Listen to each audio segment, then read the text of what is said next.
First reading. A reading from the book of Ruth, chapter 1, verses 1, 3 to 6, 14 to 16, and 22. In the days when the judges were governing, a famine occurred in the country, and a certain man from Bethlehem of Judah went he, his wife, and his two sons to live in the plains of Moab.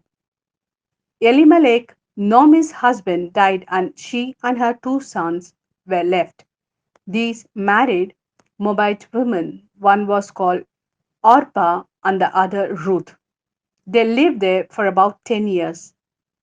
Mahlon and Chilion then both died too, and Naomi was thus bereft of her two sons and her husband.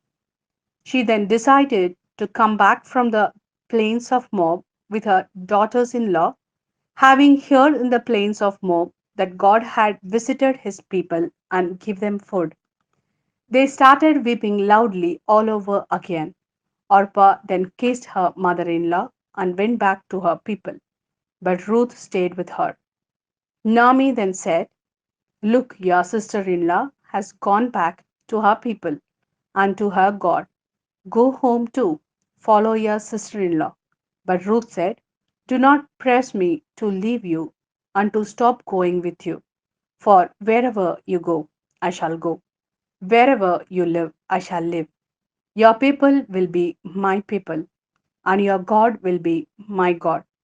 This was how Naomi came home with her daughter in law, Ruth the Moabitess, on returning from the plains of Moab. They arrived in Bethlehem at the beginning of the barley harvest. This is the word of Lord. Thanks be to God. A reading from the Gospel according to St. Matthew, chapter 22, verses 34 to 40. But when the Pharisees heard that he had silenced the Sadducees, they got together.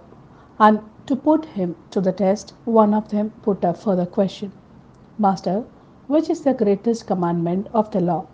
Jesus said to him, You must love the Lord your God with all your heart, with all your soul, with all your mind. This is the greatest and the first commandment. The second resembles it. You must love your neighbor as yourself. On these two commandments hang the whole law and the prophets too. This is the word of Lord. Thanks be to God.